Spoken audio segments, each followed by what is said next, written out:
Hey guys, it's your host Chelsea, and this is Midwest Fright.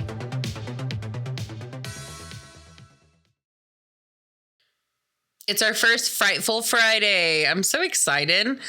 This idea was actually given to me from a listener who I won't say your name without your consent, so maybe next episode I'll get to, but she had sent me this idea to maybe do Midwestern like conspiracy theories or true crime. And then I was like, well, crap, what about urban legends and lore and cryptids?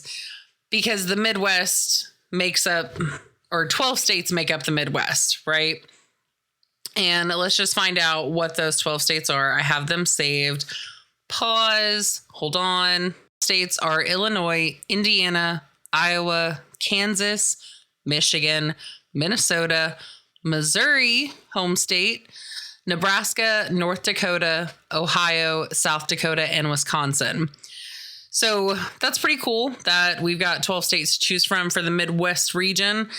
My home state, like I just said, is Missouri. So that's going to be our first one that we're going to talk about is an urban legend type is what I would call it. But it's about Zombie Road based near St. Louis, Missouri. So I found this article that I wanted to share with you all that is pretty good. It is written by Randall Mann. It was published October 25th of 2024. It's called Chilling Tales Haunt Visitors at Missouri's Mysterious Zombie Road. Zombie Road, also known as Rock Hollow Trail in Wildwood, Missouri, is among the most infamous haunted sites in the Midwest. Originally established as Lawler Ford Road in the 1860s, it served as an access route to the Merrimack River, a path through Missouri's wilderness for industrial workers and river travelers. Over time, this modest road became the heart of spine-chilling tales, drawing visitors who experience shadows that move independently, unexplained whispers, and a pervasive sense of dread. Today, Zombie Road's winding path is shrouded in mystery and regarded as one of Missouri's most haunted locations where apparitions reportedly wander and strange noises fill the air. I did not know that it was one of Missouri's most haunted locations, and I don't want to go to it. But let's keep going. A road steeped in death and darkness. Zombie Road's history is intertwined with numerous tragedies, particularly tied to industrial workers in the nearby railroad and quarry. These workers, who often labored under perilous conditions, faced high risk of fatal accidents, and local lore suggests that some of their spirits have never left. Reports from visitors describe the sensation of being followed by unseen entities, and many have reported seeing faint outlines of shadowy figures that vanish upon closer approach. Paranormal researchers claim that residual, oh my God, I can't even read.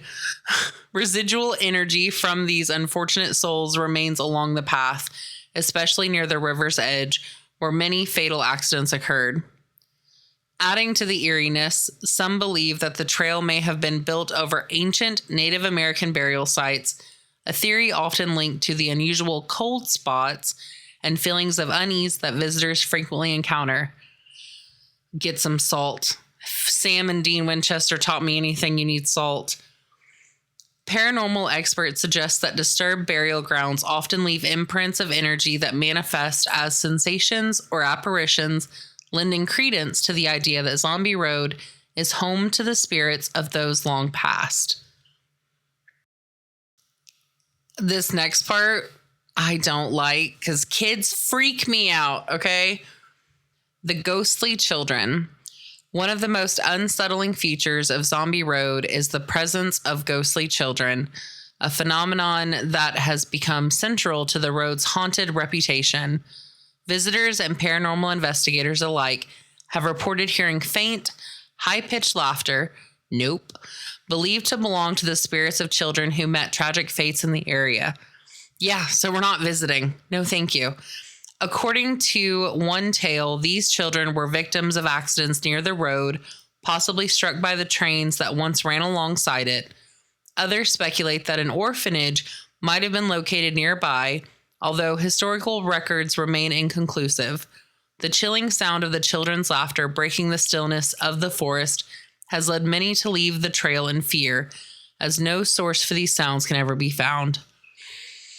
No. See, it's like Children of the Corn, okay? If kids sense things, kids do weird shit, I'm good. And so one time, we lived way out in the country. Like, there wasn't a house near us, okay? If you came to our house, you were lost. And it was my baby sister. She was like 2, I don't know. Anyway, I'm holding her, and it's just me, her, and I think maybe my other sister was there.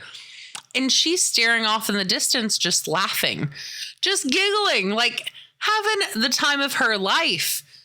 But there was nothing there.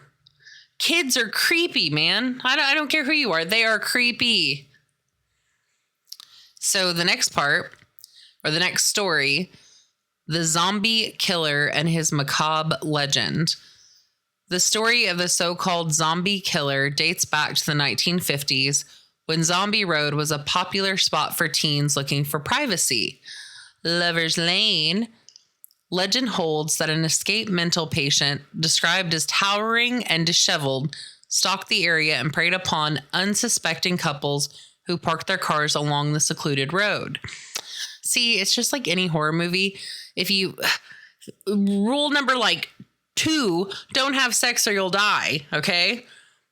This figure, sometimes referred to as a giant serial killer zombie, is said to have taken up residence in a shack hidden deep within the woods, only venturing out under the cover of darkness. As time passed, stories about the zombie killer evolved into ghostly sightings. Numerous visitors reported seeing a tall, cloaked figure at the edge of the woods, watching silently before melting into the shadows. This figure is often spotted near bends in the road where dense trees block out the moonlight, making him appear a little more than a darker patch in an already shadowed area. Hell no. No, thank you. Paranormal researchers believe that fear surrounding this tale fuels continued sightings as the mysterious figure aligns perfectly with the legend. No, bro. Well, that's why you always carry a flashlight. But also, you just don't go out to the woods. Okay, you just don't do it. All right, paranormal sightings and eerie encounters. Zombie Road remains a popular destination for paranormal investigators, many of whom have recorded strange occurrences along the trail. Children of the Grave, a documentary released in 2007, explored Zombies Road's haunted history through witnesses' accounts and eerie visual evidence. I'm going to have to check that out. Investigators filmed shadows that appeared to move independently of any light source, leading them to speculate of the presence of apparitions. Locals and visitors have consistently reported a sharp drop in temperature and a profound sense of dread, especially near the trail's entrance. I mean, okay, scientifically, I guess, I'm not a scientist, but trees and darkness usually cause a cooling sensation. That could be it. That's just what my brain would want to go to, okay? The figure of a cloaked specter is among the most frequently sighted entities along Zombie Road. Many describe him as exceptionally tall and dark, his face obscured beneath a hood or a cloak. Unlike the fleeting shadows, he is said to stand still, watching visitors intently before fading from view. See, that's some Slender Man shit, okay? If I start finding papers on trees, sorry, my taxi's here. I gotta go. I got a basketball game. I can't be here. Paranormal experts suggest that this entity is either a residual haunting, replaying past trauma, or an intelligent spirit with awareness of its surroundings, contributing to the road's lore and reputation. So they're smart. Okay, that's good to know. A road patrolled by the living and the dead. As one of Missouri's most infamous haunted locations, Zombie Road attracts thrill seekers mainly during Halloween. Local authorities strictly enforce trespassing laws, patrolling the trail after dark to prevent visitors from wandering into the woods. Fines for trespassing can reach $1,000, yet some visitors take the risk, hoping to glimpse one of the road's infamous apparitions or record paranormal phenomena. Not me. Could never be me. Law enforcement's heavy presence has even led to rumors that their patrols are a measure to keep people safe, not only from legal repercussions, but perhaps from supernatural encounters as well. Each Halloween season, the haunted stories of Zombie Road resurface, drawing new visitors eager to experience Missouri's paranormal hotspot. These experiences and sightings add to the lore surrounding Zombie Road, ensuring that its reputation as a haunted path endures. For many, a visit to Zombie Road is more than a thrill. It's a brush with the unknown that leaves them with chilling memories and perhaps stories of their own. Wow. So I didn't know about this place until I decided to do Frightful Fridays.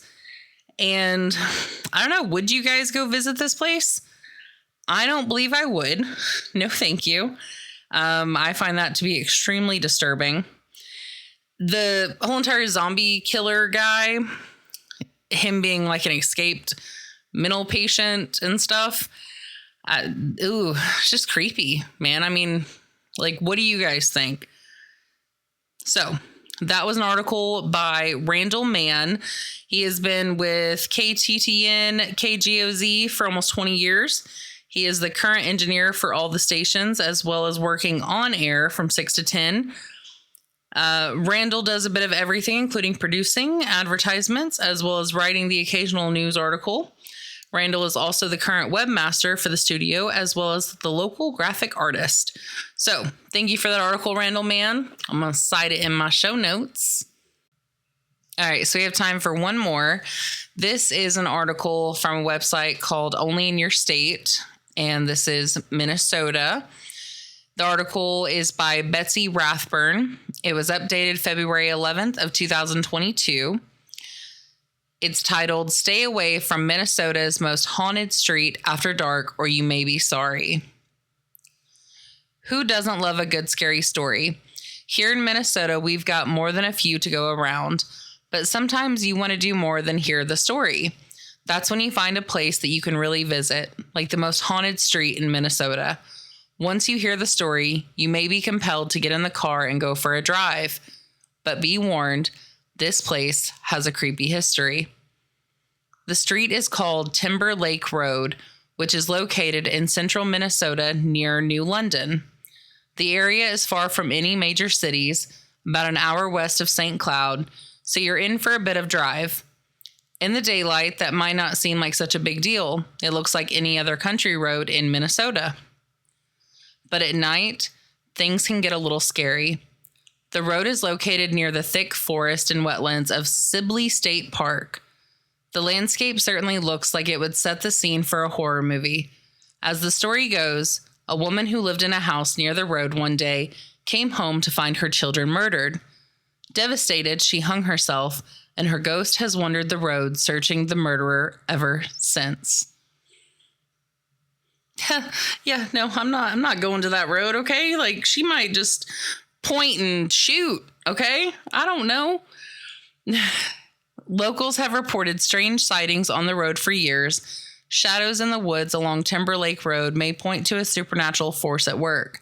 There may have also been reports of red eyes blinking at travelers from darkness. Mothman. It's the Mothman. A gated cemetery stands along Timber Lake Road.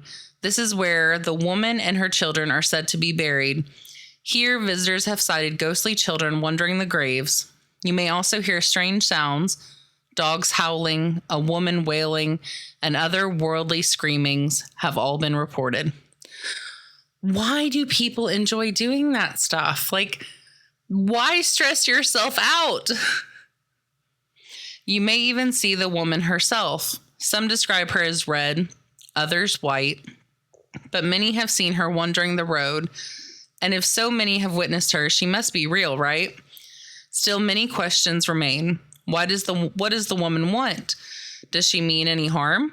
There's only one way to find out, and that's to venture out to Timberlake Road in Minnesota. Nope, not going. Sorry, not doing a road trip. All right, so where are you guys going first? Are you going to go to Timberlake Road in Minnesota? Or are you going to go to the Zombie Road in Wildwoods, Missouri? I'm not going to either. I'm not going in that car. I won't be in the road trip. My bags are not packed. Have fun without me, okay? I'm there for moral support. I'll be the friend that you call and I get a weird text. I'm like, oh, that's not normal. Maybe I should call 911. I'll be that friend for you, okay?